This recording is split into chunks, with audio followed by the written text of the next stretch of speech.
Hey guys, Red02 here, back at it again for another video. I recently lost my roommate, so now there is no dirt bikes in the garage anymore, and I get my full 2-car garage back, so that's kind of nice. But what we're going to talk about today is, if you're new to the channel, you don't know, 2017 I built a lifted wheel horse B80 that won first place in the all-terrain lawn tractor forum build-off competition. It is called the Sears Killer, and I've been having issues with it. The Transaxle, I've been running this thing for several years before I built it up, with leaky wheel seals and leaky input seals, so the rear end has filled up with water and mud and dirt, and one of the bearings has got shot. So I have another wheel horse 8-speed that I'm going to clean up, tear apart, lock it, put new seals in it, paint it up, and then slap it into the wheel horse. Now we are also going to do some other things. We're going with bigger tires, and I'm probably going to be building a front axle for it. And I've been having issues. I don't know, I can't remember if it's a 14 horse or a 16 horse Vanguard V-twin, but I'm going to be putting an 18 horse into it.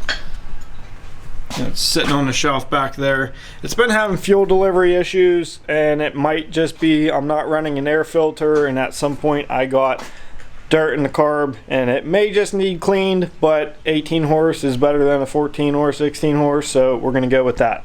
But without further ado, I have the new tires sitting on the wheel horse right now, and I'm going to show it to you, but I'm not too sure if we're going to be keeping these tires.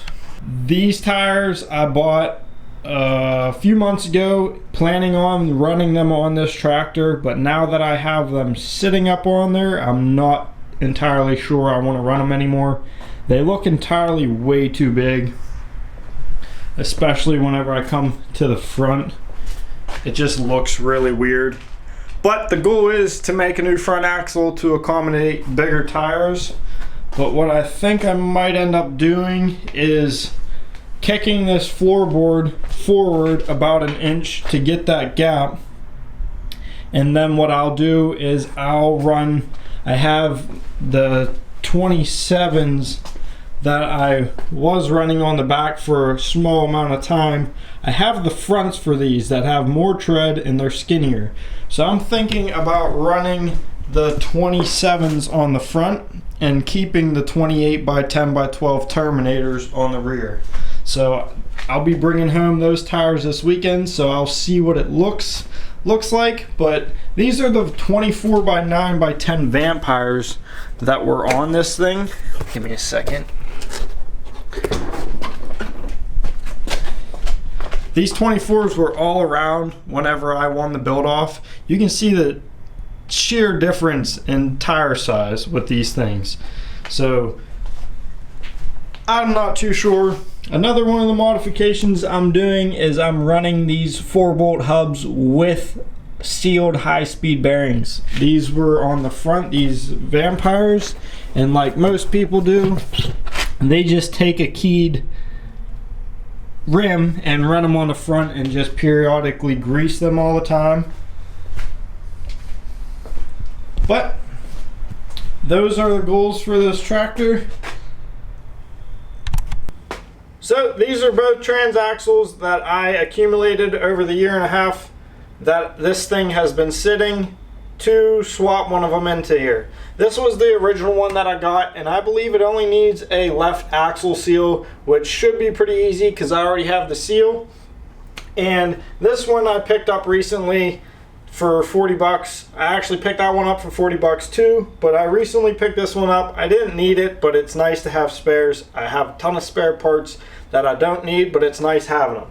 So this one was a lot dirtier than that one. It had grease caked up all over it. I believe it needs both axle seals and a brake input shaft or output shaft.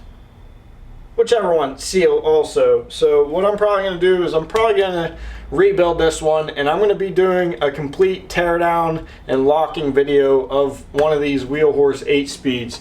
So stay tuned for that. Keep an eye out for that video, because I'm going to try and make it as detailed as possible to make it really easy for someone else to follow along and lock their own 8-speed. But I'll set up the GoPro and I'll start tearing out the motor, and we'll see how far we get.